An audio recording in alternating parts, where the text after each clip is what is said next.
Hmm. Sure. What could possibly go wrong? Um,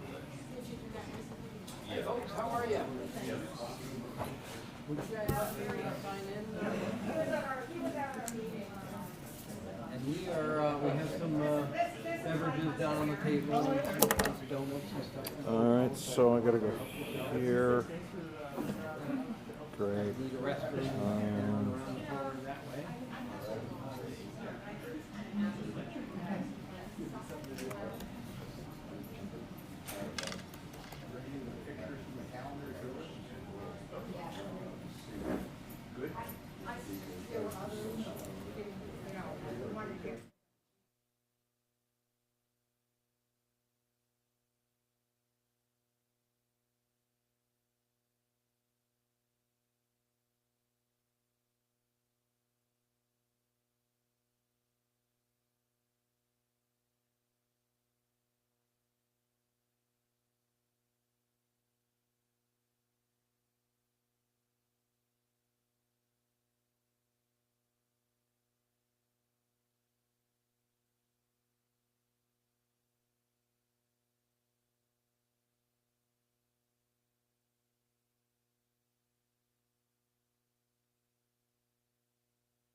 Well, hey everyone, settle down.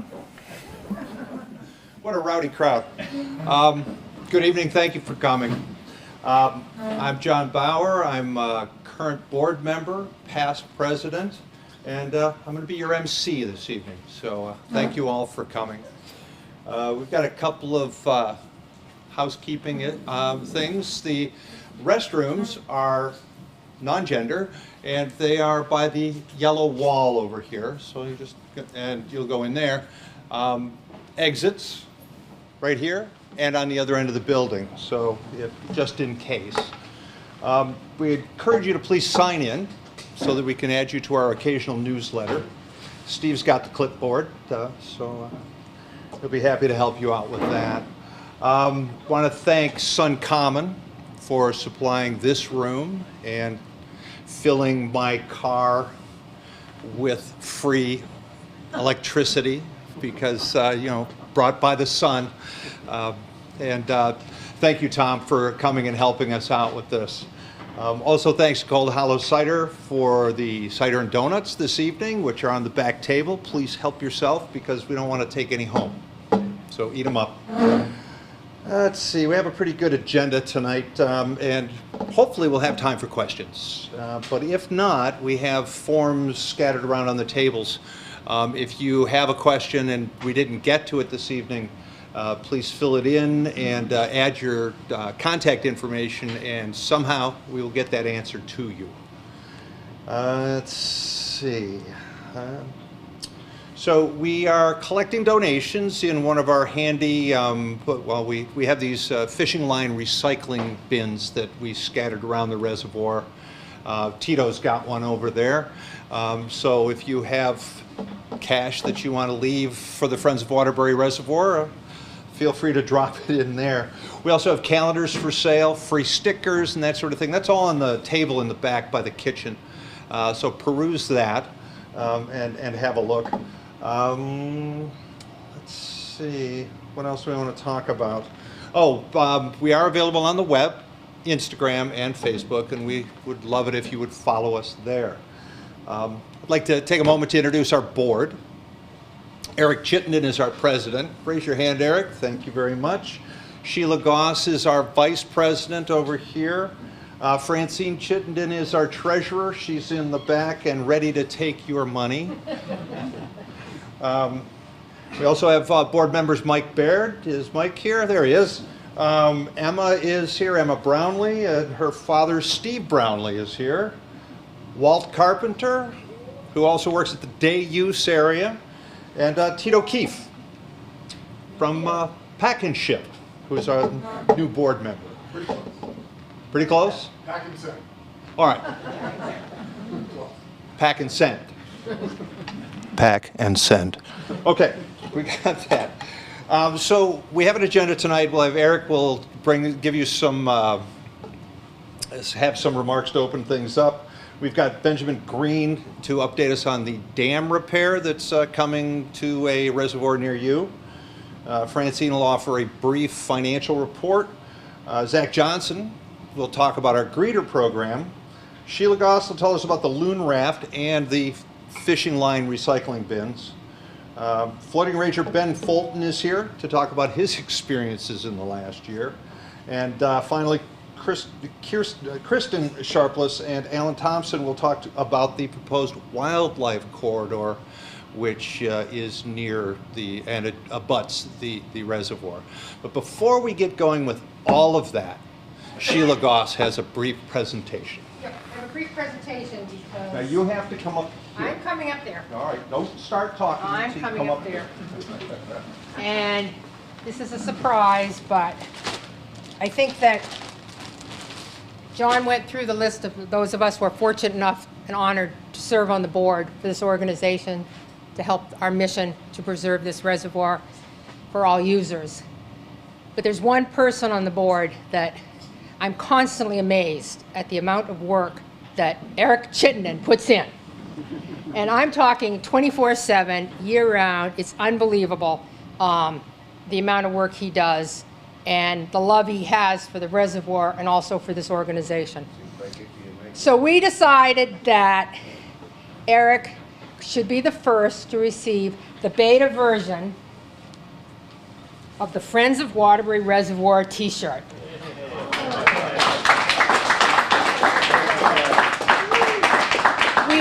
We know that he will wear it with pride. There you go, Eric. Thanks for all your hard work. You had to set him out, I would have said apple smoothly. Well, Eric, you're next. I'm next. Okay. I won't start talking, John, till we get up there. I'm so glad that you follow directions.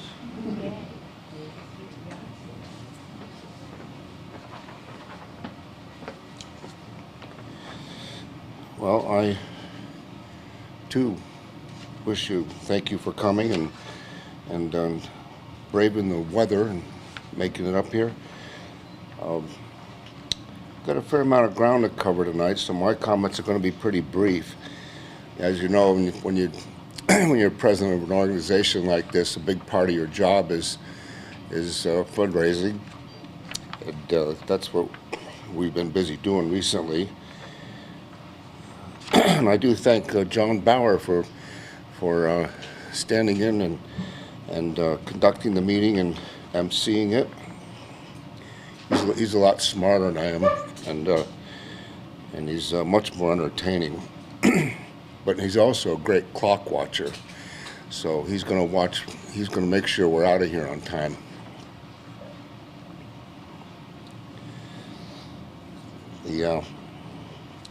Some of the people we need to thank, the residents of Waterbury and the town of Waterbury. The town actually manages the A&R money that we get, and it's a pass-through program, so they put quite a bit of effort into that every year. And the residents of the town, last year we had a little fundraiser. Well, it was a signature petition we had, which if you want to get an appropriation from your town, you have to get 5% of the signatures from the voters. So we succeeded in that, and so now we have that coming in every year. So then, and we have to, of course, thank the residents, because they're the ones really ultimately footing the bill for that. It's the town of Stowe. It gives us a $500 appropriation every year. They never asked for signatures or anything. It's been something that they've been doing for several years now. Sheila, do you know how many years they've been doing that? At least 6 or 7. Yeah, Anyway. quite a while. One of our members, Leo Bellavo, donated about $300 worth of PVC pipe for the fish line bins. So I need to thank him and all the volunteers who just show up when we have stuff to do. They come out of the woodwork, and it's very heartwarming to see that. And just hours ago, we received word from Lawson's finest liquids. Got to put the finest in there, she said, and they will they'll support us for the second year in a row with a generous donation of $1,500. So it's a real help. So next time you're enjoying one of those Lawson's finest sip of sunshines, think about them and their generosity. Those of you who work for an organization, especially larger organizations, keep in mind that many of these organizations have matching grants, and so you can always ask that question, and we get a few of those every year, and it's usually very supportive money for what we're doing. And at last but by no means least, the board of directors, we have a very energetic, creative, how can I say, creative and very engaged board of directors. They come out of the woodwork and it makes my work pretty easy. So, and everybody here should know that they got a voice on the res. So if and you should use it. So mention. I need to mention the kiosks that were put in. We had recommendations from a lot of users that they wanted to see more information at the res. So we mentioned that to the Forest and Parks. It was that time it was another team, but within 2 seasons, I think there are 9 of them around the reservoir now.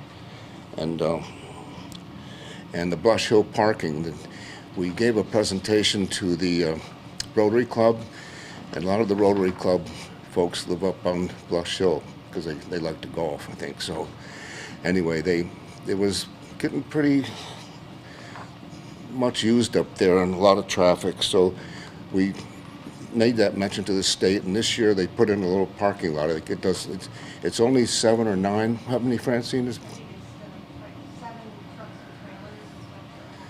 Yeah, but it'll take some of the pressure off the use of the highway, and they also paved it last year, so that was a huge improvement. So that's all I've got to say, and John, it's yours again. All right, thank you, Eric. Welcome.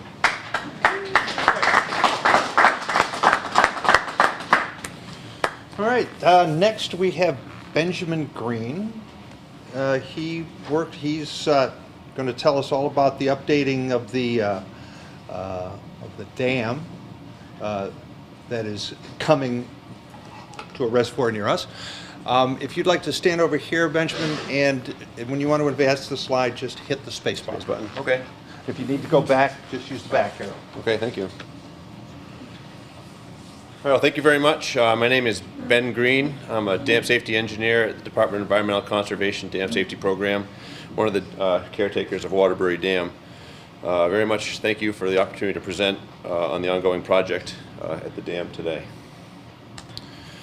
I kind of imagine that pretty much everyone at this meeting is probably intimately familiar with the reservoir and probably darn familiar with the dam as well, but just to sort of set the stage for the talk here, I'm just going to do a brief overview. Some of the main statistics on the dam are listed there on the right. The dam is a Depression-era constructed, Army Corps of Engineer designed, Civilian Conservation Corps constructed dam that was handed over to the state and is owned and operated by the state. It's one of the more formidable dams in the state, one of the largest ones, certainly the largest ones in the state's portfolio. This is, I guess, I hope you folks can see this pretty well. This is a ortho image of the dam from Google Earth. Just the main components are the embankment, the gatehouse, and the pipe that conveys water from the spillway down to the little river under most conditions, and then our spillway system, which is really the subject of our project. And this zoomed photograph shows the 2 main components of the spillway, the gated section and the ungated section. The gated section is the main flood control element at the dam. The flood control band at the reservoir is roughly from the water level you can see in this photograph to the top of the ungated section.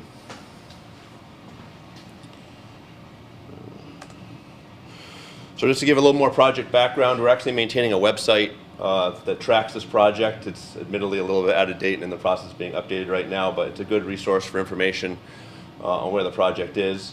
This project originally came about in the early 2000s during test operations at the gate.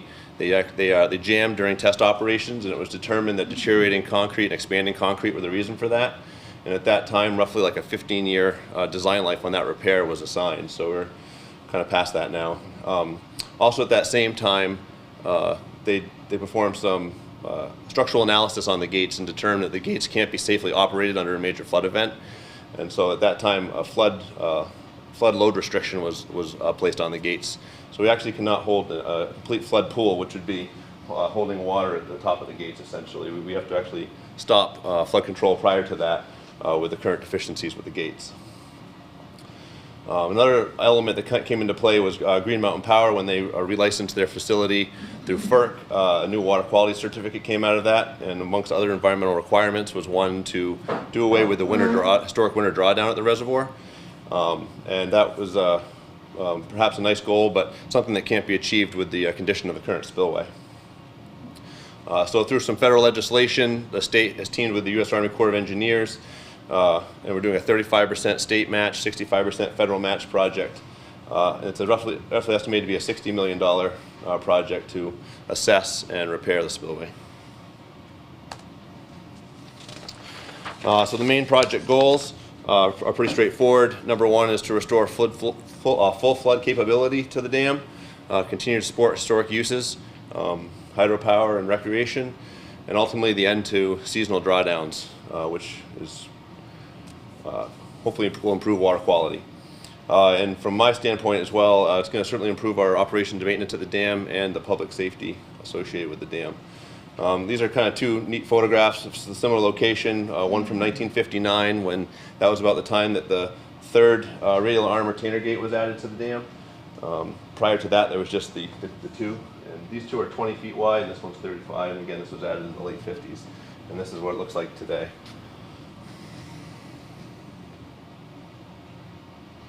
So the project steps, by all said and done, we'll be at this for about 10 years before we're done. We've already been at it for a little while.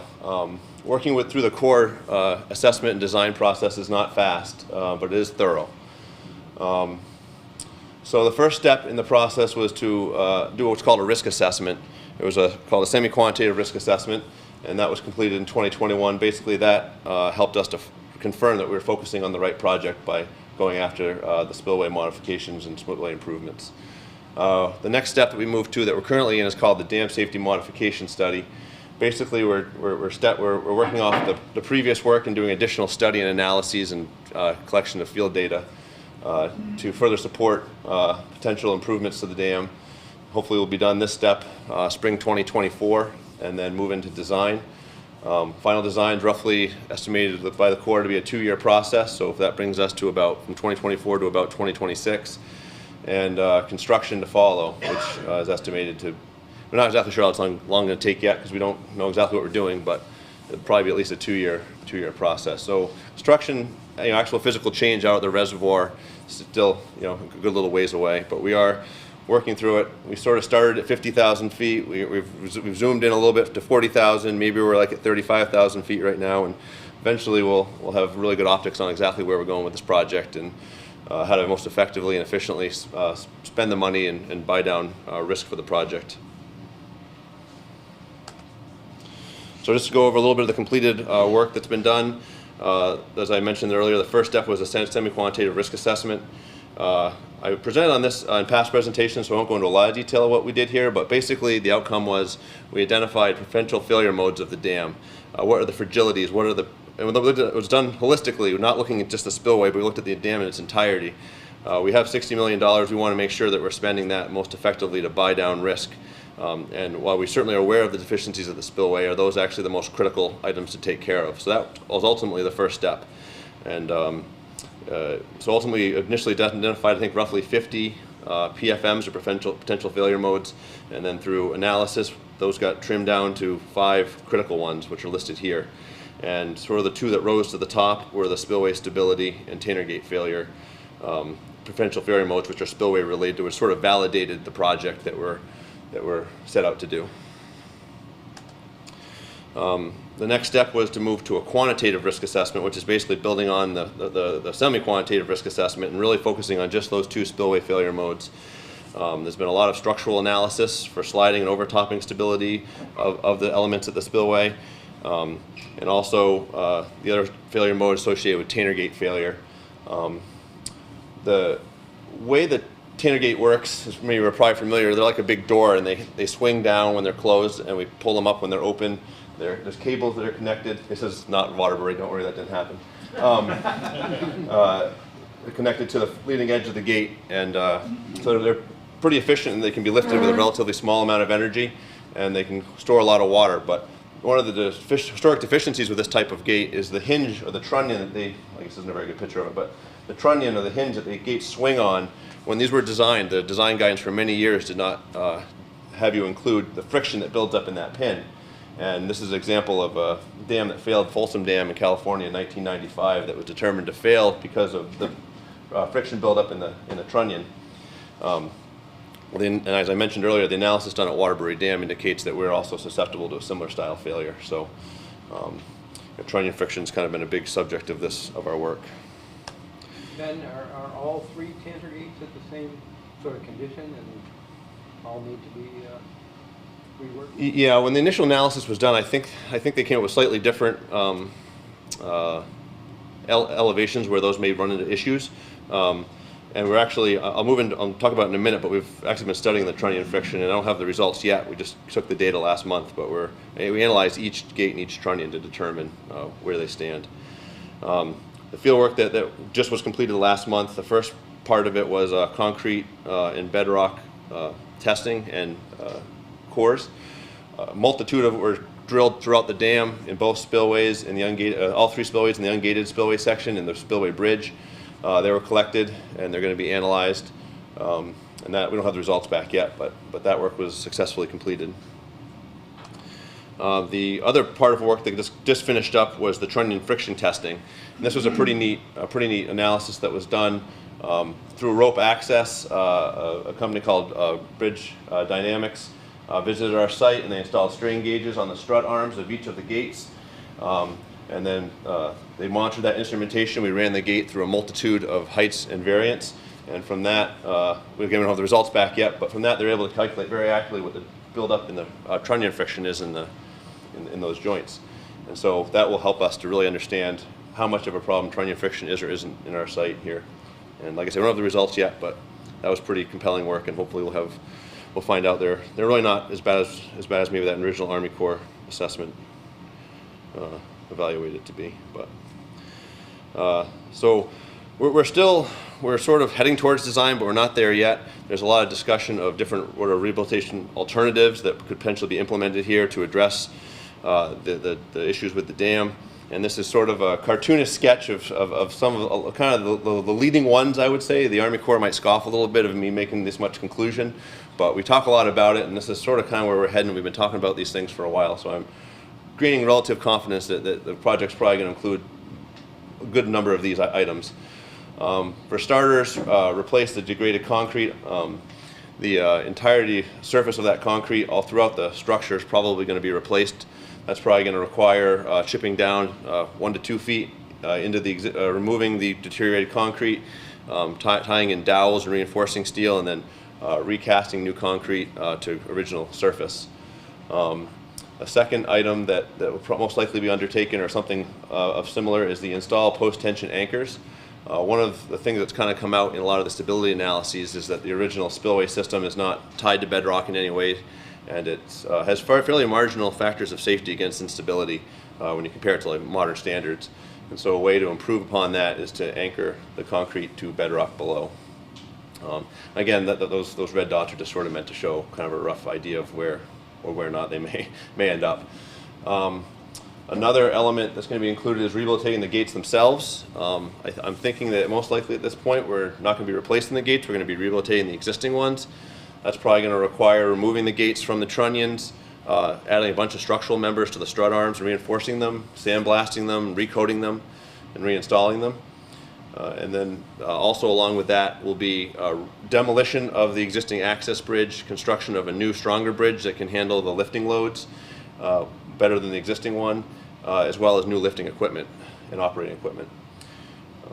And then I think kind of the other item that's really kind of come out from these risk assessment work is that the bedrock quality at the site is subpar, and the spillway has never really experienced tremendously high flows, and yet we have pretty good evidence of a fairly high amount of erosion that's happened.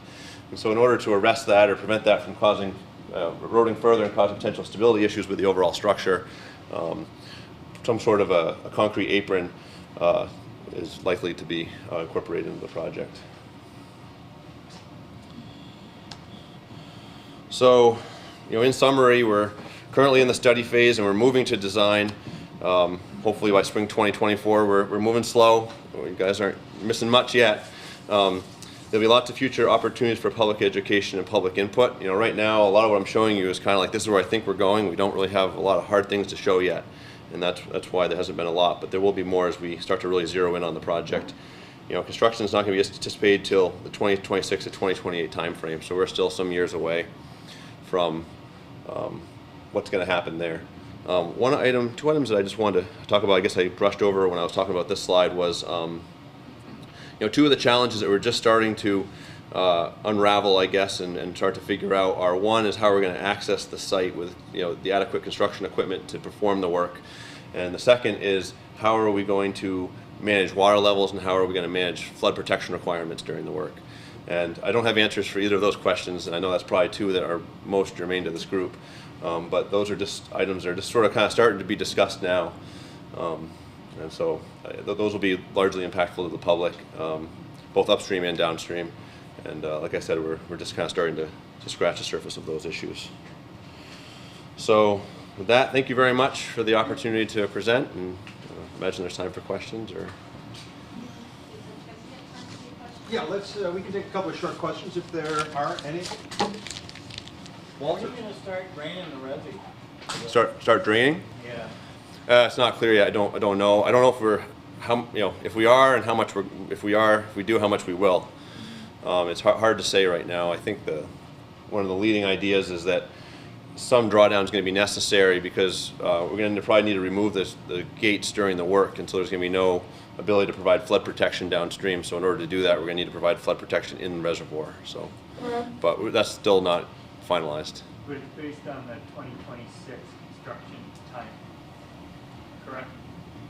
Am I following you right? If you did need to draw down to do that work, it wouldn't be until 2026? It'd be in that time frame, yeah. It'd still be a long ways away, and there's still, these concepts I showed you are very conceptual, and so there's a lot of things that can happen. There's a lot of talk about try to do one gate at a time and try to do less of a drawdown and shift flows, and it adds there's costs and risks that need to be kind of evaluated with every one of those options, but we're not really very far down that road. A question, I don't know the dates, but 15, 20 years ago, there was a major repair to the dam. Now we're gonna have another major repair. Not that I'm fully understand that for safety and a lot of reasons that's necessary, but it does have an economic impact on this community. Are we gonna expect every 20 years there's gonna be major redos of the dam, or is this kind of it? I certainly hope not. I think I think one thing that's sort of We saw it 15, 20 years ago. the risk assessment process, the real value of doing that first in the project, if that had been done prior to that project that was done 15 or 20 years ago, that project may not have been the one that got done at that point. It may have been this one. Right. So that was not really standard practice at that time. But I think we have. It kind of gave us a great idea of the expanse of what really our fragilities are at the dam and where we need to focus on. And we've addressed the seepage issue, and now we're addressing the spillway, and hopefully the dam will continue to perform adequately into the future, and it will sort of have taken care of the main issues for a sizable period of time. Thank you, Ben. No Appreciate it. If you have any more questions for Ben, write them down, and we'll get them to him, and then we'll get the answers to you. All right, coming up next, we have Francine with a financial report. This is going to be quick.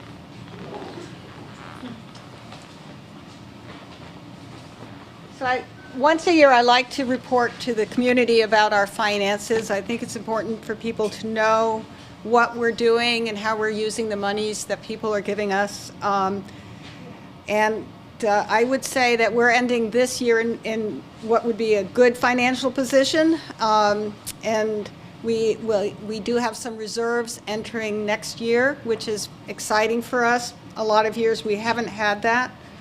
Right now, I believe we have a little bit under $5,000 of reserve going into 2023. So far to date this year, we've received $2,014.10 in direct public support, and that's people just giving us money out of the kindness of their heart, and also really understanding the importance of what we do. We also do have an Agency of Natural Resources grant, the one that Eric talked about, that's a pass-through grant that's managed by the town of Waterbury. and they are, we are expecting to receive that grant money. It's basically based on our performance, so we've finished all the paperwork, submitted all of our reports, and we will have an extra $3,400 hopefully coming from them that will go into next year. Again, we have received the $500 from the town of Stowe. We have another $1,000 coming from the town of Waterbury. So in reality, you know, we're in pretty good shape. We have through today, between grants and public support and appropriations, we've had about, well, I can give you the exact amount, $3,656.10, with the additional $4,408 coming in the next month or so. Our operating expenses are pretty modest, and I will tell you that they're modest because we have a very engaged working board. So the board of directors does not get paid, but they're incredibly valuable to what we are able to accomplish, and because of that, we're able to do a lot with very little money. We have the one program that is fairly expensive for us, based on just the size of our organization, is the Aquatic Invasive Species Program that the Agency of Natural Resources does give us a grant for. It doesn't pay for the whole program. It pays right now about 50%. There is talk that they're going to be lowering the amount that they're going to have available for different towns to ask for this grant. We're not quite sure where it'll be. There's a lot of changes happening there, so keep informed. I believe, I've heard it's going to be a drop of close to 30% of available funds. So, and this is a statewide program, so we are we're all taking from the same pot of money, quite honestly. So, you know, we'll see what happens. That is why we're doing maybe a little more fundraising this year, because we feel it's an important program to continue. Aquatic invasive species have been a problem in a lot of lakes in Vermont. We've seen milfoil and other invasives really pretty much create dead lakes. We're trying to avoid that happening here. Whether, if nothing else, maybe we can slow it down. We do have an invasive in the lake. It's called brittle naiad. It's been there since the last drawdown in the early 20s, and it seems to have a cycle where it gets really thick. End of summer, hot water, it blooms mostly at the Cotton Brook end of the reservoir where canoes come in. It's very shallow there. So, but a lot of what we're doing is not only preventing invasives coming into the lake, we're also hoping to prevent brittle naiad going out of the lake to another lake around us. We have other, so if you want actual numbers, this year the total cost of running this program, the Aquatic Invasive Species Program, $6,331.44. We also have done a few other things with the monies that we've raised. Last year, we were able to raise a lot of money. We had a lot of really great support from various people and organizations, and so we were able to donate some money to the Vermont Forest Parks and Recreation. They're out on the lake. They don't always have the monies for their tools, so we were able to buy them some battery-operated tools, which was really exciting, and I know that they appreciated it and were able to do a lot more of their repairs using that kind of equipment that's not always available through the state funds. So that was about $287 we're able to donate. And then really the rest of our costs are mostly office supplies, some printing. We were using Zoom a lot, so we had to buy a Zoom account. Just very general liability insurance. So the entire extra cost is a little over $1,000. It's $1,221.23. So anyway, so far this year we've spent in actual cash, not in kind, $7,840.61. So I want to just add, we're really proud of being stewards of all of these funds that are donated to us, and as well as the partnering that we've had to do. We do gladly with the state agencies that are involved with this project, with this dam, and with the beautiful reservoir. We have a very passionate and just a great group of board members and volunteers, and they're willing to roll up their sleeves and go to work. And we couldn't do it without them.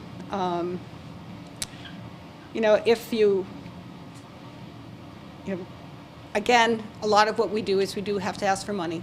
That's the bottom line. But we are also really, really happy with the support that we're getting from our local community, and not just Waterbury, Stowe, all of the community that uses this lake. It's just a phenomenal, phenomenal group of people. And I will say one last thing.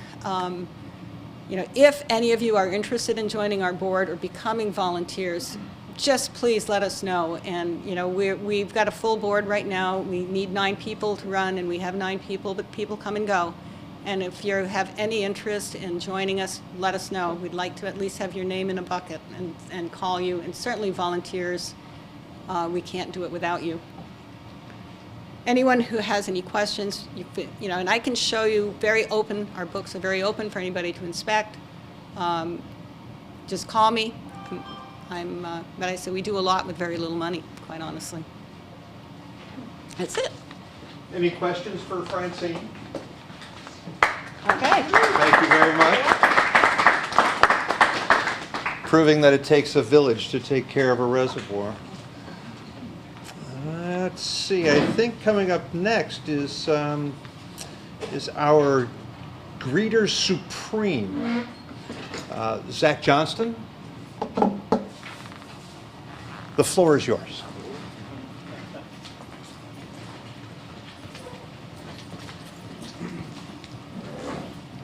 Hit the space bar to advance. Sounds good. So, yeah, my name's Zach Johnston. I'm one of the greeters on the reservoir. This year we had several, which was awesome, which I'll get into in a bit. We've been doing this program since 2016. So you might ask, what's an aquatic species and why do we need to look out for them? So an aquatic species is any non-native species whose introduction can do harm to the environment that it's in. So aquatic species, they can transfer a lot of different ways, mostly through people. The big thing that we do is educating people on how they can help prevent what we like to call hitchhikers, because most of the time the species will attach like in between a trailer is the most common area. And one reason why we don't want invasive species in our body of water is because they can just totally take over and change the ecology of the entire reservoir. Here's our crew we had this year, and once again, we had really great fundraising, which is why I think in the past, the most greeters we've had is 2. This year, we were able to cover so much ground because of the greeters we had. We were able to have greeters every weekend at both the Blush Hill boat launch and the dam boat launch. In the past, we would pretty much rotate back and forth. So it was really nice to be able to interact with everyone at the 2 busiest boat launches that aren't the state park. Yeah. And also, we were able this year to have some greeters on during the week, which is really awesome because, it's definitely different demographics who use the reservoir during the week versus during the weekend.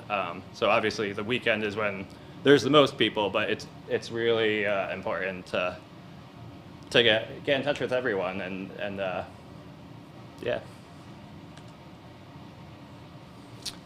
So yeah, a little bit about the program. The state started it in 2002. Like I said, we started it in 2016 was our first year. There's over 30 access programs in the state. What do we do as greeters? When boaters come, we welcome them, and we give a little bit of a background of who we are and why we do the work we do. and we offer complimentary inspections, which pretty much looks like what's going on here. However, I've never seen a boat with this many invasives. That would be a real issue. But once again, the most common places where invasives get stuck is like in between the trailer and the boat itself. And yeah, so if we do find species, we identify them and just let the state know. We also collect data on the usage and like how many people have an understanding of invasives coming into it, and that number increases every year. Now, I would say almost everyone we talk to at least has like some idea of what invasive species are or why we don't want them to spread, which is really awesome. And we also distribute educational materials.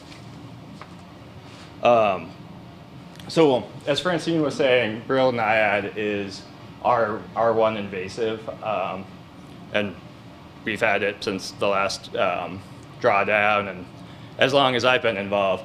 And Brittle Naiad really likes reservoirs because of the fluctuation in the water.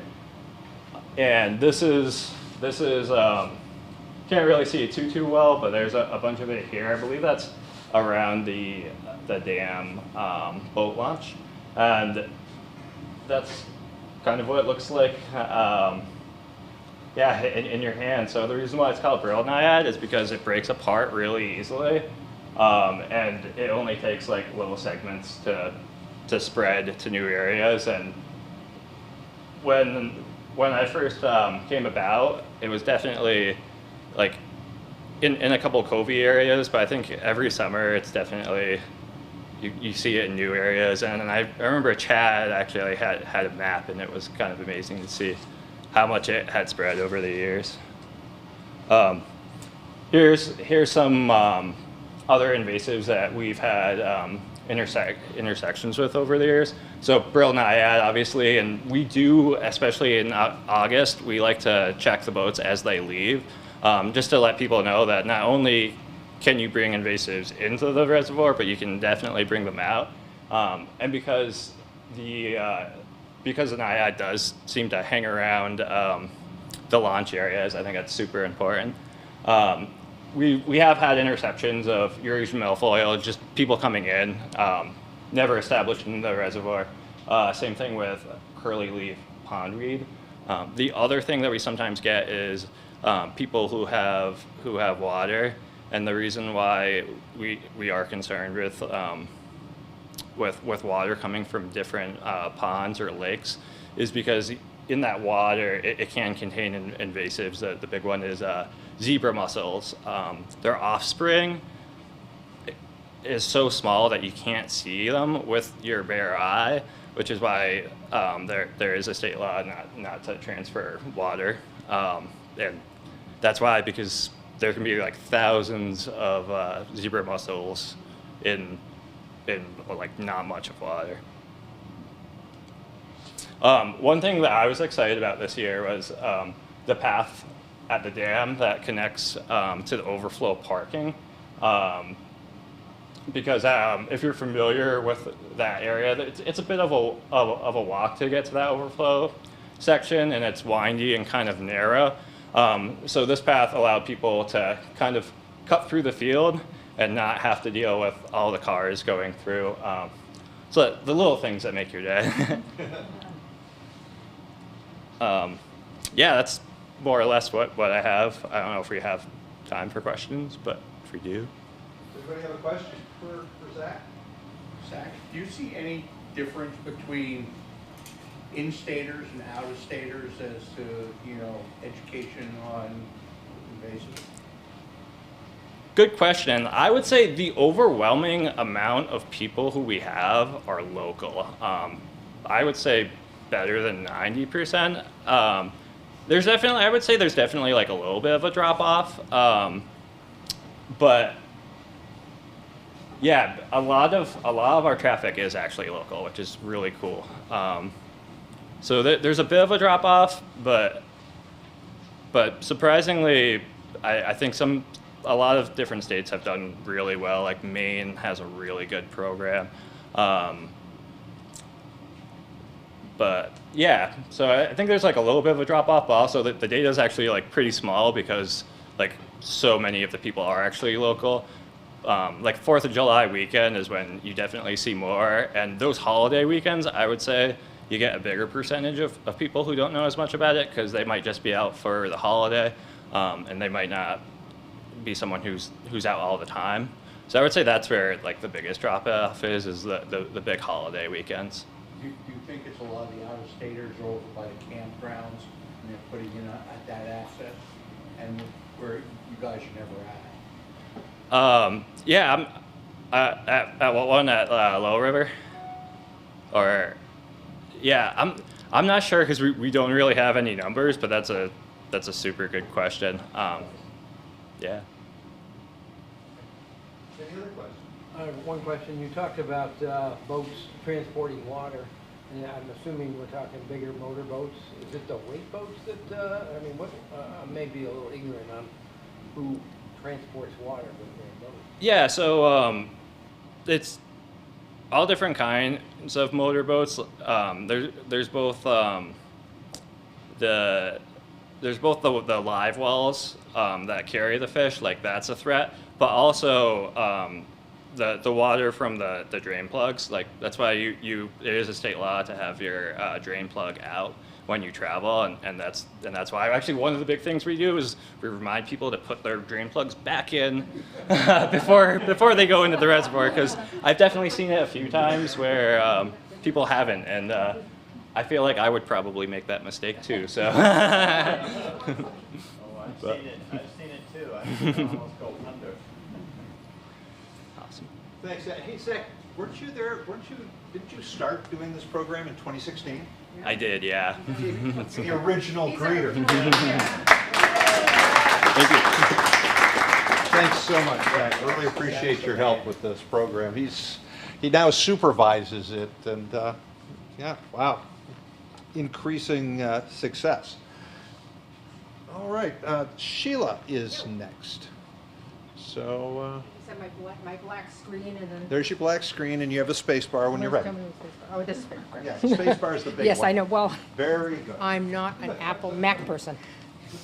Okay, so I'm just briefly going to talk about some of our wildlife endeavors and our wildlife protection projects that we've done. The first is about our loons, and I think it was 2019. I was absolutely incredulous to see loons nesting on Waterbury Reservoir at the northern end. They'd never nested before, at least not that was documented. The reason loons can't have trouble nesting on a reservoir is for the fluctuating water levels. Their nests get flooded, and they need, because they can't walk on land because of their anatomical structure, they have to nest near the water. So we had never seen them. I was out paddling one day, and holy crap, I got a video of the loons on the nest. I came home, I got in touch with Eric Hansen at the Vermont Center for Eco Studies. He's like, no way. I said, Eric, here's the proof. So unfortunately, that nest was flooded by one of our common high water rain events. However, and that was in June, in August of that year, Eric Hansen came out, and Francine and Eric and I, we went out with Eric Hansen from the Vermont Center for Eco Studies, and we built a loon raft. The idea on the loon rafts is where there's an area of fluctuating water, the loon raft, because loons like islands because it protects them from predators and they're not too far from the water's edge, the raft will fluctuate with the water level, and they've been very successful at many other lakes in Vermont. So we built this thing, which is quite an endeavor if you've never built a loon raft before. And unfortunately, the loons have yet to nest in it. There is a pair of loons. They hang around. I caught them mating last summer, but for some reason, they don't like the invitation to our beautiful, well-foliated loon raft. So with the help of the rangers, the floating rangers, we can't do it without Ben and Chad and his folks, and Eric and Francine. We go out and Mike Bard. We're out in the muck and the mud, the low water every spring to get that in position, get the new foliage all put up, make it nice and inviting for the loons. I've got videos and pictures of them swimming right around the raft, but they've yet to nest on. And this pair, they may be young, they may be inexperienced, they may not be a great couple, as it were. We don't know, but we will set it up next year. And we will hope again that if they don't nest there, it's in an area that has the kind of environment that the loons like. And we're hoping, every year we hope, maybe this will be the year that they actually nest again. And even if they don't actually hatch chicks, it would be a step to have them establish a nest.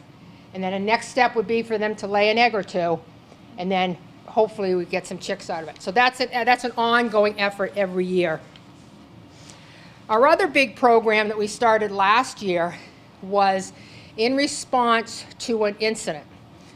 And 2 or 3 years ago, Ranger Chad, those of you who are on the reservoir a lot in the last few years know Chad Ummel, had to rescue a cormorant that was entangled in fishing line.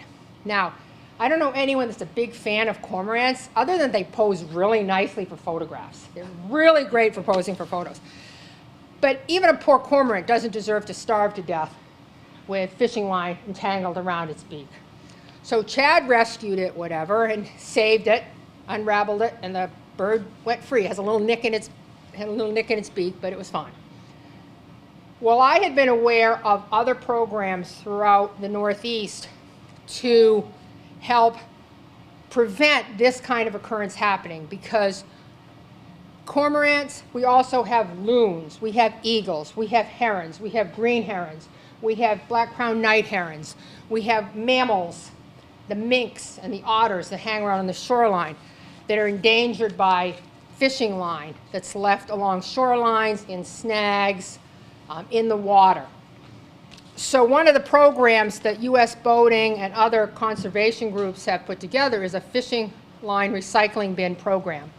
The idea is you have a bin at accesses where people go, and the monofilament fishing line, instead of people just throwing it on the ground or throwing it in the water or even taking it to a landfill, because it can be dangerous to birds in landfills, the idea is you take your fishing line recycling and throw it in here. And then we, as volunteers, collect it, and Dick's Sporting Goods and other places will recycle it so that it doesn't go back into the wild, it doesn't go to landfills where it can endanger other birds as well. So we got approval from the state summer before this past summer to install 3. And I will admit, I was a little dubious because Connecticut said, oh my gosh, it will be filled with diapers, beer cans, everything you can imagine, poop bags, everything you can imagine.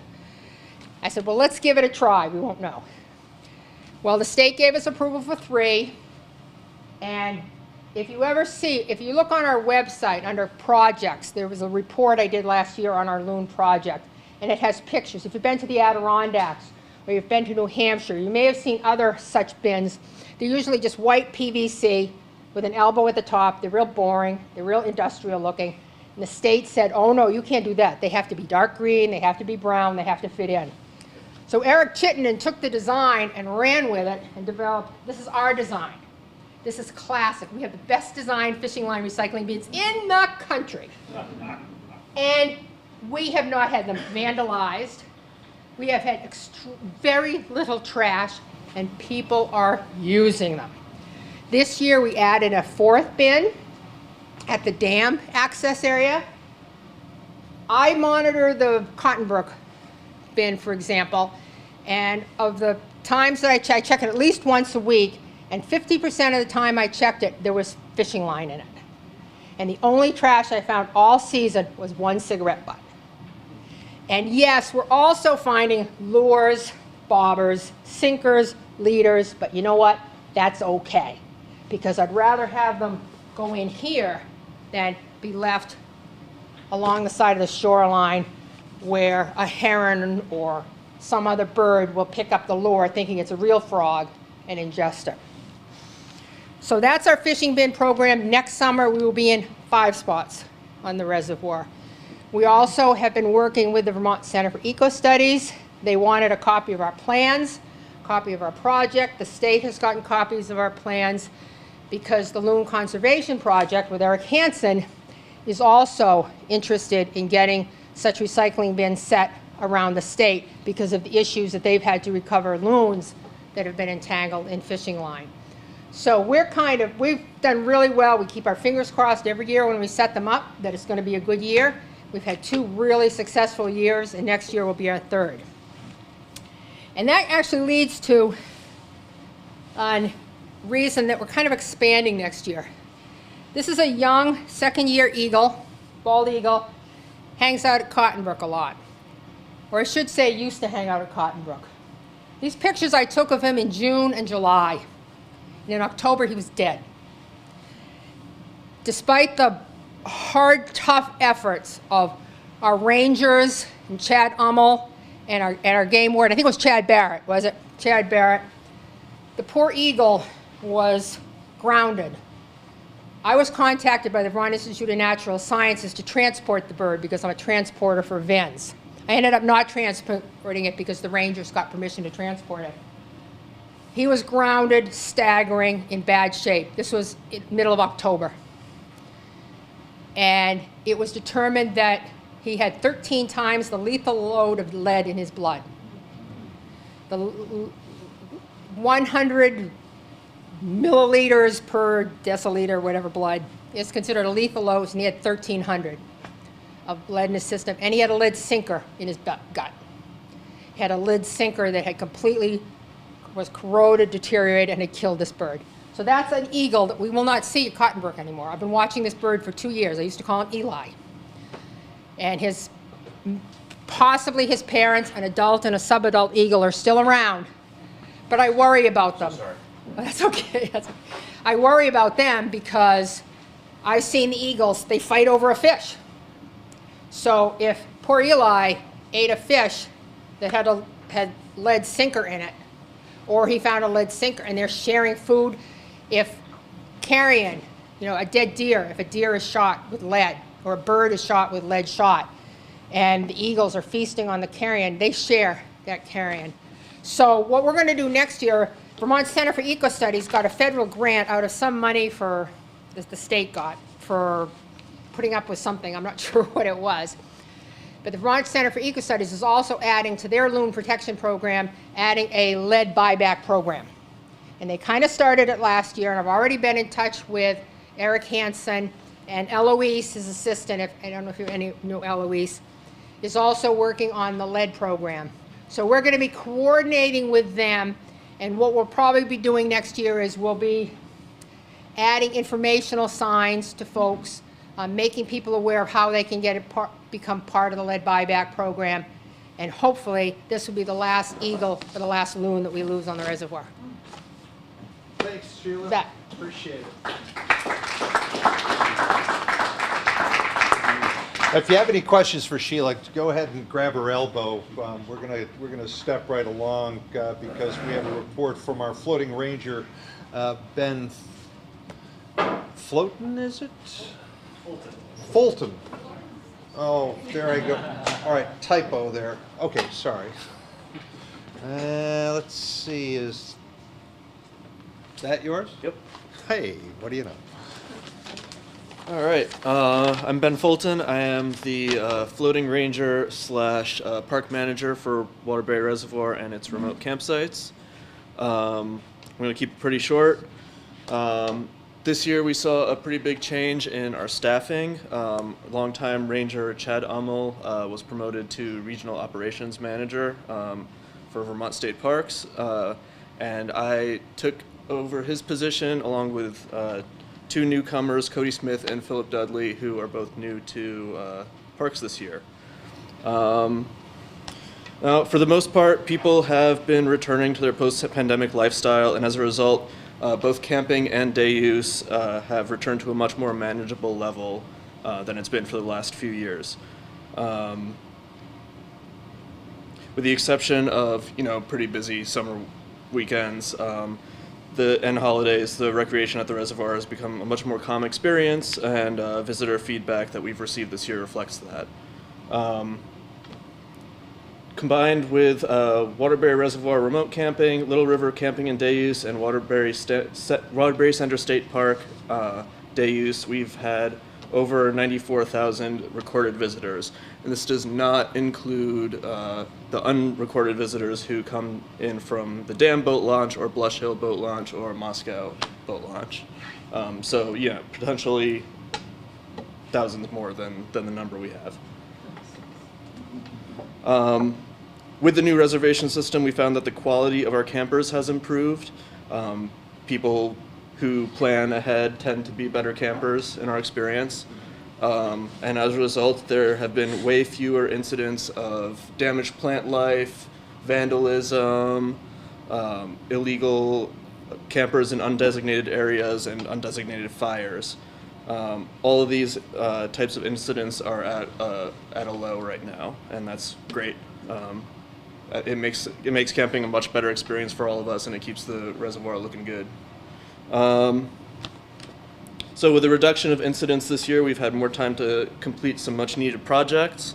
We have completed a new day use area just south of Site 1 in a nice little rock grotto type of area.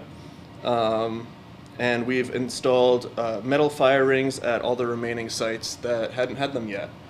So all the sites now have metal fire rings with metal grills, except for the few day use areas that are in flood areas. We already heard a little bit about our invasive brittle naiad, but here's a map that we made of our invasives. We do this every year, and it seems that the spread of brittle naiad is slowing somewhat. It takes over mostly the shallow areas of the reservoir, mostly up north there, you'll see in red. We also tracked Japanese knotweed, which continues to come down from the Moscow boat launch. It kind of floats down the river there toward the dam. And then new this year, we found 2 young black locust saplings on the Cotton Brook Delta. I spoke with one of the state foresters, and she didn't seem too concerned about it as long as we, hack it down and be on top of it every time it tries to grow back. It should be overtaken by the surrounding plants and not be an issue to us.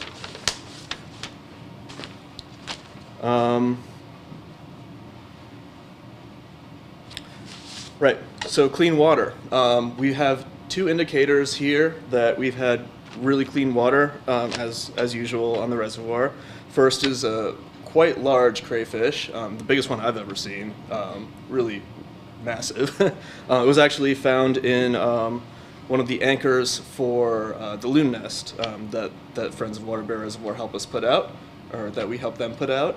And then the other is this weird blob-looking thing on the right. It's called a bryozoan.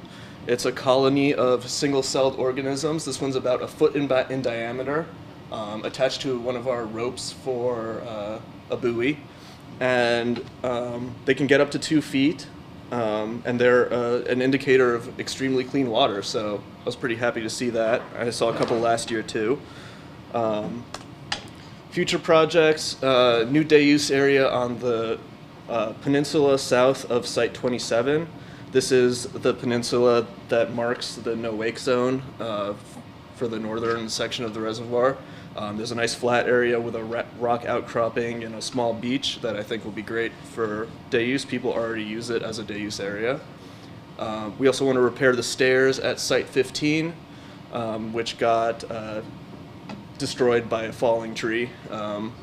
And yeah, that's going to be one of our early projects next year. We're also planning on putting picnic tables at all the day use sites that are not in flood areas. Hopefully this will get people to use the day use sites for day use instead of campsites, which are usually reserved. And then we also really want to replace our aging no-wake buoys.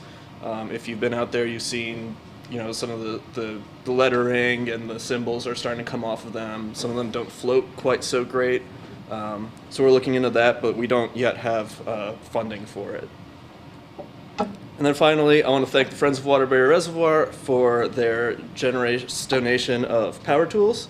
They were really helpful this year for repairs from outhouse doors to repairs on our boat.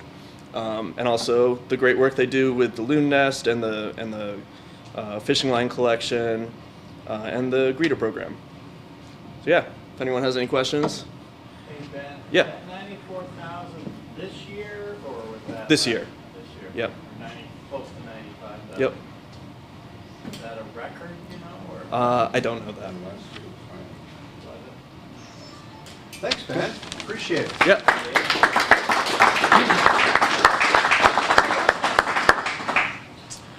All right, and finally, Kristen Sharpless and Alan Thompson are here.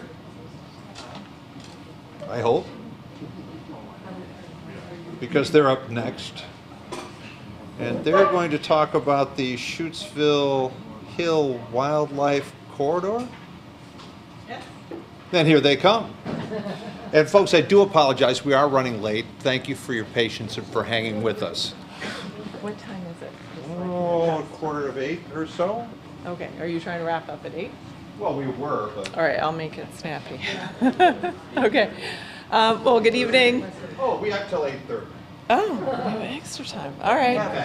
Okay. Well, I'm Kristen Sharpless. I serve as the executive director at Stowe Land Trust, and I'm pleased to be here this evening with you. Thanks for inviting me. And I'm representing the Shutesville Hill Wildlife Corridor Partnership. So I want to acknowledge Alan Thompson with the Waterbury Lands Initiative is also here, and Billy was just here.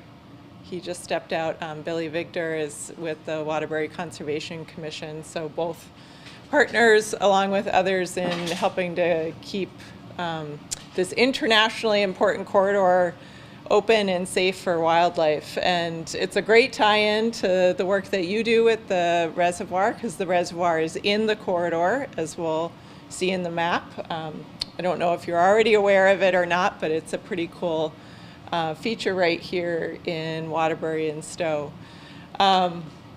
So I'm going to share a little bit about what the corridor is, why it's important, why it's threatened, and some of the conservation efforts that are underway to help protect it within this landscape.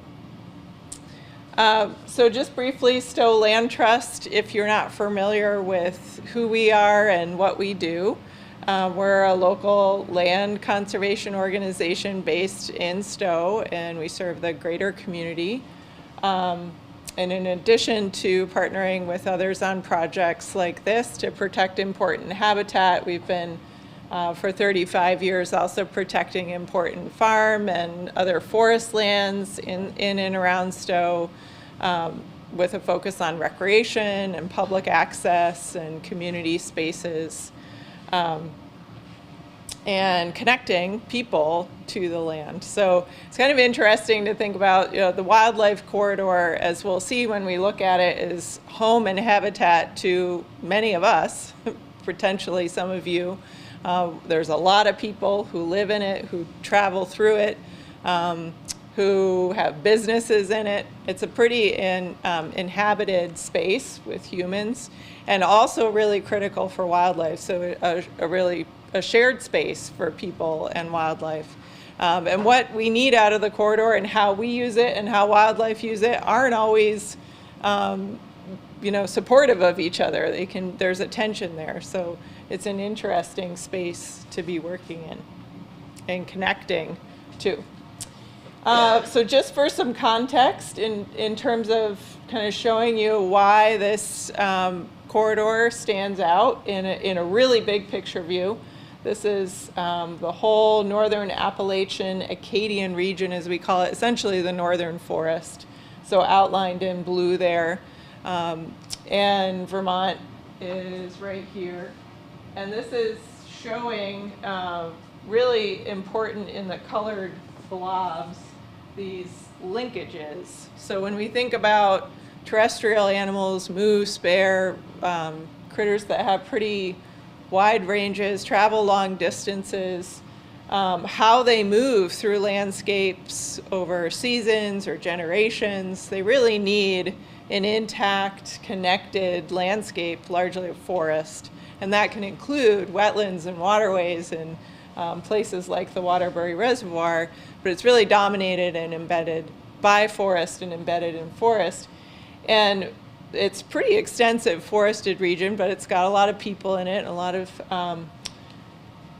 developed areas. And so when we think about what it is that allows animals to move through this really large landscape, it's really often the connections between other large areas that are really critical. And on a very large scale, these blobs are really important connecting forest linkages. So right here, we call this the Northern Green Mountains. This includes Mansfield, and you know, we're right in it. And then right next door is the Worcester to the Northeast Kingdom linkage. So two really internationally important large blocks of forests that are connecting as animals move across the landscape, both north to south and kind of east to west between the Adirondacks and moving up into Maine, thinking about down into Massachusetts and moving up into Canada. And they intersect and cross really right here, or just north of here, in the Shutesville Hill Wildlife Corridor. So right there is us. As we zoom in, this is the kind of the outline of the wildlife corridor with the Worcester Range here and the Green Mountains here. This is the Stowe Waterbury town line. This is about a 10,000 acre area that defines it's a big area, but when you zoom way out, it's really just a tiny little piece of forest or relatively intact habitat. And really the only place between Waterbury and Stowe where you have that connection still there for wildlife to move through. So why is it important? Why does it matter? I mentioned already that animals move across landscapes for all kinds of reasons. We've heard some great information about aquatic animals, about avian species who move either through the air or who swim, but for land animals who are traveling over terrestrial environments, spaces like this can be really critical for seasonal migrations, getting from between winter and summer habitats, or movement in response to climate change, where they're moving out of an area where it's no longer suitable, seeking more suitable habitat. As young disperse, looking for their own territories or for mates. There's a lot of reasons why animals are moving at different times of year or different times during their lifespan. And so there's a real need for them to be able to navigate through landscapes relatively safely. I suppose there's nothing really safe about being a wild animal, but through appropriate habitat, right?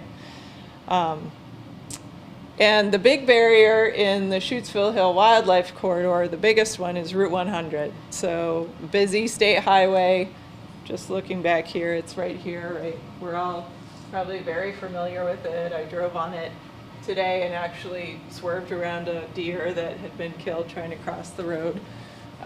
So for us, it's a connector. It's how we get from one point to another. We can navigate through the landscape. For wildlife, it's a barrier by and large, and a pretty significant one. Not just in terms of the fact that there's vehicles traveling fast, but there's the volume and the patterns of traffic make it pretty hard to cross. I don't know how many of you tried crossing Route 100 on foot, but it's scary. Alan and I were doing some surveys on the ground, and it was not comfortable being on Route 100 trying to navigate, like, could we dart across the road? No, probably not a good idea. So it's easy to imagine that for other critters, it's a challenging prospect to get across there. And I also just want to point out on this map, if you're wondering where it shoots, maybe some of you already knew this, I did not before I started working on this project, but if you're wondering where the Shutesville Hill term comes from, the name, The height of land right here on the town line is your, see, coming up right toward the boundary from either side. That is Shutesville Hill, so that's Shutesville. If that landmark helps to orient you. So a big part of what we've done in the partnership, and this goes back more than 10 years now, before my time with Stowe Land Trust, and I've been there for almost 9 years, is public outreach, just sessions like this and drawing attention to the corridor and its importance locally, regionally, internationally, and doing outreach events and helping people get excited about the fact that this is right here in our backyard. So these are some of the talks that we've done over the years. And there was actually just one last night that Billy helped organize on the Family Forest Carbon Program. So this is an ongoing series that we do. And around the time that we started doing these initial outreach efforts, there was a lot of analysis going on at the state level about forest blocks and how to really think about habitat at a landscape scale. What is it that really matters at these big scales for wildlife? And so these areas in green are big anchor blocks of forest. They're very large, and these smaller one right here is really important, much smaller but important connecting blocks. We call that a connecting block. You can kind of see the fragmentation of that with, looks a little like starting to become Swiss cheese with building envelopes and just the human habitation of the landscape that causes the loss of forest cover. And there's another forest block here. So essentially what we're talking about within the corridor in terms of connectivity is this forest cover. And the fact that although there are thin and narrow pathways, they do connect. And even right here at that main Shutesville crossing, it comes right down to the road. I don't know if any of you have ever seen animals at that point, but I think we were doing a talk early on, and on the way to the talk, someone saw a moose in the little wetland right there at the corridor hanging out. Is that right? You're nodding, Alan. Yeah, that's right. Our public event with at the time Representative Minter and the commissioners, the Fishing Game Club, and CAX got a Nice shot of it. Excellent. They made a right on cue. So you're probably aware the corridor has been a part of what really drew it into the public eye was a contentious proposal to put a cell tower right on North Hill, right here, pretty much in the middle of the corridor. So that got a lot of attention, and it was that I think catalyzed the most recent iteration of our partnership, where local, statewide fish and wildlife conservation organizations came together, and not to fight the cell tower or to say this is something that we're going to advocate against, but more just in recognition that this is such a critical area. We really have to work together across town and county lines.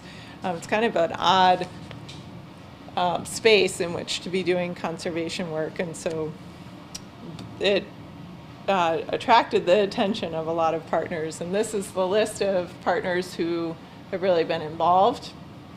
Our conservation commissions, our local land conservation nonprofits, the Vermont Land Trust, the Nature Conservancy, our regional planning commissions, Fish and Wildlife, Forest Parks and Recreation, and the Agency of Transportation, because of the Route 100 corridor going through there. It's a really great group. It's really fun working with folks who have these different scales and areas of focus, and having a common area that we're all working to help maintain. So the strategies that this group of partners kind of came together in 2013-14 to kind of try to figure out what could we do here to keep this area from just disappearing. that came out of an initial strategic planning was, one, a focus on permanent land protection. So being land trust, this is one of the tools we have in our toolkit. So if we can protect the forest on either side of the road, even if the road gets harder to cross, or it's still a really big barrier, at least there's habitat there to connect to. Engagement with planning commissions, both municipal and regional, because a lot of decisions get made, as you know, on your local and regional levels when it comes to planning and zoning about land use. Engaging landowners, there's hundreds of landowners in the corridor, all of them making different individual decisions about their property and different levels of awareness. So engagement and cooperation with landowners has been a big priority for us. Enhancements to transportation. So there's lots of really cool projects out there about improving passage for wildlife under roadways, right, under bridges, trying to figure out how to remove barriers to allow animals to pass. And Schutzfeld is a really interesting spot because there is no culvert or bridge or anything under the road that we could make better for animals to move under or funnel them through there. It's just rock. So there's like grand visions of, well, maybe an overpass or a bridge for the wildlife to go over the road, or the road goes under and we'll do a big dig someday. So lots of creative ideas, none of them feasible yet, but who knows, someday. But thinking about how to manage roadways, and on more secondary or town roads, there are lots of culverts and water crossings and places to make improvements to just make it easier and safer for wildlife to cross. And then public information and awareness is a big part of what we've done as well. A really cool part of the project, which Alan could speak to in more detail, has been getting pictures of the critters in the corridor and collecting some data on different tracks. So we know who's actually out there. We have done some good modeling, and we know the forest cover is there, the habitat is there. Anecdotally, people see evidence of animals. But Alan, do you want to speak briefly about this project and kind of what you did? Okay. Thank you. You can't hang out in the back. Is there other camera stuff? Yes. So- Do you want so- me to advance that? Those are some of the pictures We you started got. with a photo project with NR206, which is actually a really unique class at UVM that assigns, I think, freshmen, maybe sophomores, 206, to community projects. And so you can go pitch your idea and say, hey, we'd like some help. In this case, we said we want some help doing some presence-absence surveys of wildlife in the corridor. And a cohort of students came out and put up some cameras, did some tracking along the roads, and provided us some pretty basic information just about, yeah, we've got species out there. And if you've ever engaged in trying to ask, well, are there deer out in the woods? It doesn't take long to find all the things, all the species you expect to find out there. So we wanted to expand on that a little bit and put out more cameras, and we, independent of the students, we put out 8 cameras on both sides of Route 100 for a few years, and we got all the species that you'd expect to have: bobcat, coyote, moose, deer, fisher, mink, a lot of cool bird shots. People. A lot of people. A lot of people. In some cameras, there were many, many more people on bikes and hiking, and people in their backyards, essentially. And that's pretty much what this space is. From any single point in the corridor, you're within a half a mile from somebody's house, probably one of your houses. And so we might even have some of you on camera. But you've got a wildlife ecosystem out there that these cameras, it didn't take long just for us to go, oh, okay, yeah, this place is a living system with families of bears, bobcats, hunting, moose, traveling throughout this place.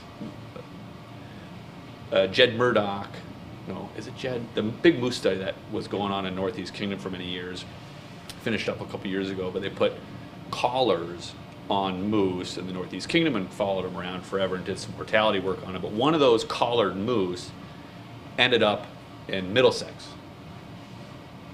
And it turned around and went back a few days later.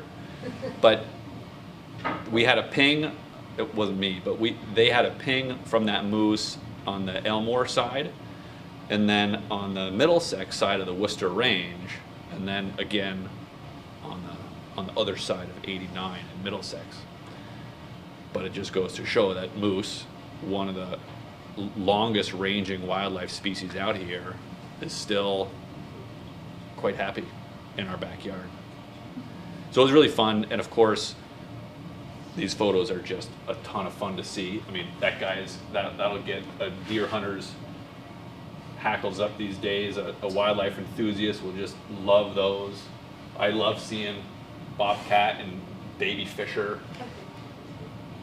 It was a ton of fun. The landowners who hosted the cameras really enjoyed kind of seeing this stuff too, because they could, bring a greater appreciation to their property and their role in protecting the corridor. That took up a lot of time for a big slide.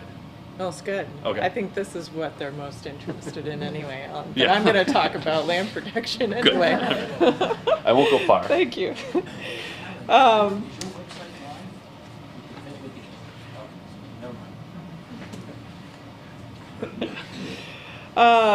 So this is representing an analysis that we did collaboratively through the partnership, trying to answer the question of, well, great, so this is a 10,000 acre area. That's pretty big. There's a lot of land in there. Where are the most important places for wildlife connectivity? So this analysis really tried to answer the question of, if you were a moose or a bear and you were over here, Hunger Mountain side, and you wanted to get over there to the Waterbury Reservoir, right? Because who wouldn't want to hang out at the Waterbury Reservoir? What would be the path of least resistance, essentially through forest habitat, to get from here to there, or if you were there and wanted to get to the other side? So this is what this model is showing, and the purple areas represent those places that you can kind of thread through. And so it highlighted, one, you can really notice this pattern of the importance of streams and riparian areas, that there's a lot of, even if it's narrow, being able to travel along those waterways provides a lot of connections. And that can be true for hedgerows too, although I don't think that showed up in our modeling necessarily, but similar kind of concept. And then here on Route 100, it showed this was really the key crossing right here at Shutesville Hill, right on the town line, just like we thought. But there's a few other spots along here too that provide some important connections.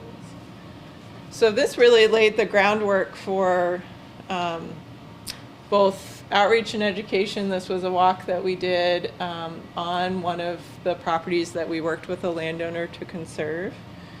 And for the larger public talks that we did. And broader community engagement. I think this is a picture from a family day.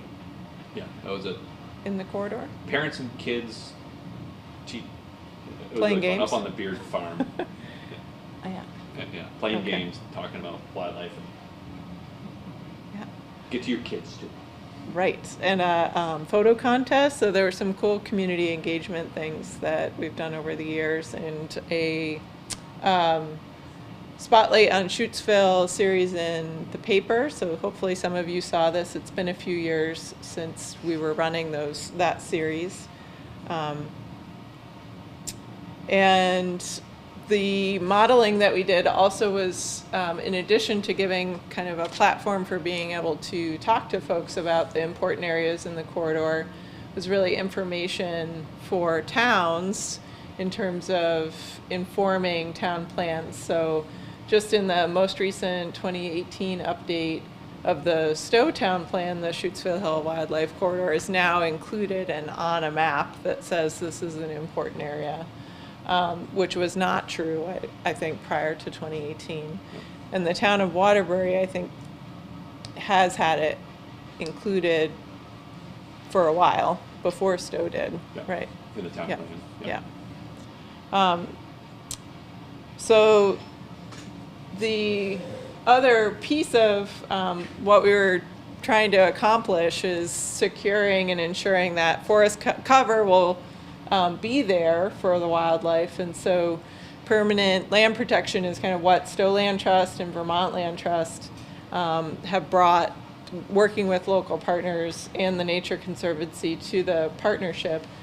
And part of what we needed to do was raise some money to pay folks for their development rights, or in one case for the property outright, to try to improve the protections that were in place. I think back when we started this, there was only maybe 2 or 3 properties that had any permanent protection, and that represented only about 6% of the corridor, so it's pretty vulnerable landscape.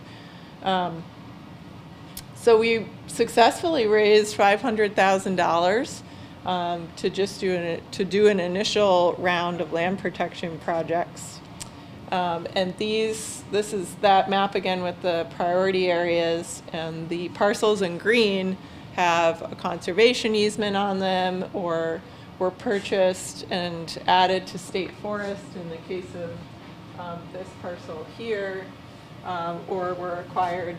This little 10-acre piece where the moose was, the one that was hanging out, having its picture taken, the Nature Conservancy was able to purchase that.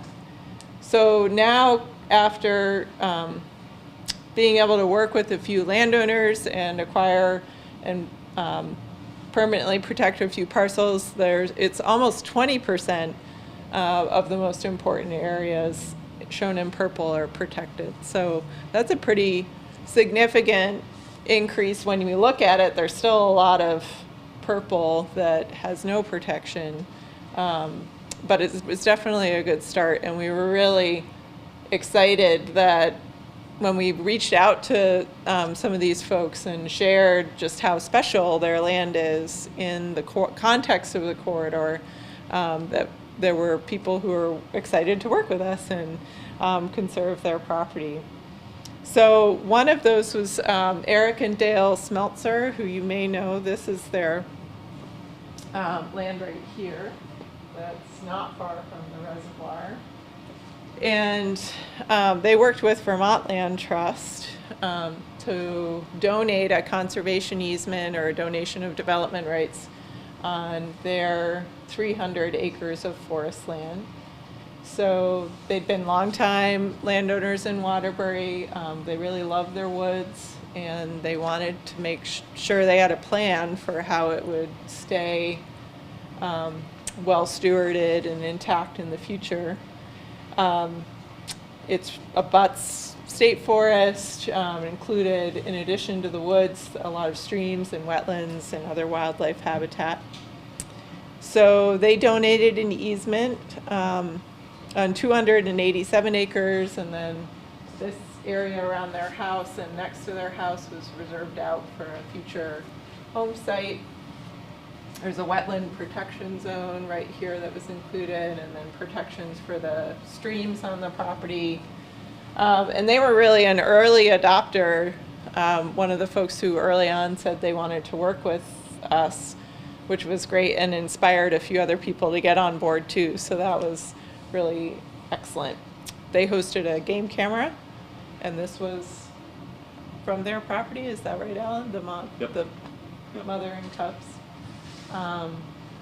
And through our fundraising efforts, we were able to cover the legal and closing costs for the project, so they didn't have to incur those expenses. So that is that work was completed in 2020. The first 5 protection projects, and we're currently working on another round and hopeful that we can kind of keep, just like building a, connecting a rail trail or a recreation path that goes through a lot of different properties. It's a long-term endeavor, so I think stringing together protected property is something that we all expect will take time, and the effort of many people over time. So we just can keep showing up and checking in with people and seeing if now is the right time, and trying to maintain that momentum. The last component of what we've worked on that I mentioned earlier is just providing information and connecting landowners with an interest in managing their land with wildlife and connectivity in mind, with some technical assistance. So this is Andrea Shortsleeves, who was, I think she still works for the Department of Fish and Wildlife, and she at the time did outreach and engagement for landowners across the state. So we worked with her to host a workshop for interested folks who wanted to learn more about managing their forest land with wildlife in mind. And we're hopeful that we can partner with another great organization that's working on wildlife habitat connectivity up in the Cold Hollow to Canada region, so north of us in like Montgomery area. And they've developed a really great program where interested landowners in an area form a peer-to-peer network. So they get together once a quarter or so on each other's properties and share information, and invite special guests to come and teach them about topics that they are interested in, that they've identified, and then use that information to help enhance their management and estate planning, and kind of support each other in their conservation goals and coordinating them. And we think it's an awesome program, and we would really love to replicate it and bring it to the corridor and provide those kinds of opportunities for interested landowners in our area. So that's kind of looking ahead to where we'd like to go. There's the program that I mentioned that was just yesterday evening. If you missed it and you're interested in learning about what the Family Forest Carbon Program is, it was recorded, and it should be online at on our website within the next few weeks. So if you check there, you can learn more about what that is, if you're interested. So I think those are the highlights I wanted to hit on. Is there anything important that you feel like I missed, Alan or Billy, that you want folks to know? No? Okay. Any questions, if we still have time? We do have time. We do have time. Questions? Okay. Going once, going twice? So, hey, thank you for your good work. Appreciate it. Thanks for coming out. All right, well.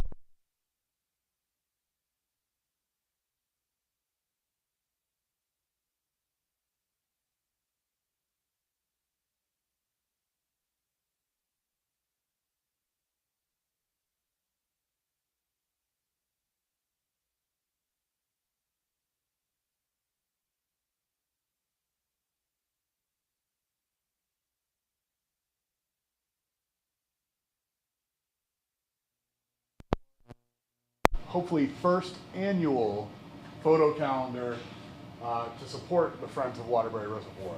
They are for sale. All profits are going to the program, and this is also an announcement that next year we are hoping to turn it into a community-wide photo contest. We're hoping to have somewhere that will host an exhibit showing everybody's photos that wish to participate into the photo calendar contest. And then the public will be able to come in and vote on them, and based on the seasons, they will potentially get their own month. And for those wondering, Francine's new nickname is Ms. January. This is her shot that is opening things up, but please do check it out. There's a few copies down in the back, and if you do think you want more or need another one down the road, just contact Friends of Waterbury Reservoir and we'd be happy to send one to you or have one ready for you to pick up either at our shop or maybe even in Umiak. Absolutely. Nice. So thank you, and back to you, John. Thanks, Tyler. Appreciate it. We also have a booklet back there that were put together by one of our greeters, I think illustrating the flora that's found around Waterbury Reservoir. I think that's it. Please take some donuts and cider home with you because there's plenty left over, and thank you very much for coming.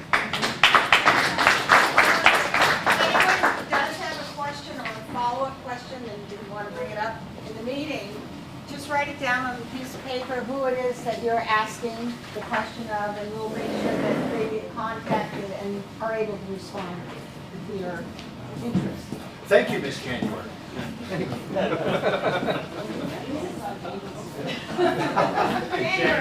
No, I don't think so. All right, Bradley. Get out of here. Thank you very Until much. next time. I hope we clean up on this. Take care of it.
They come in and then they come in and then they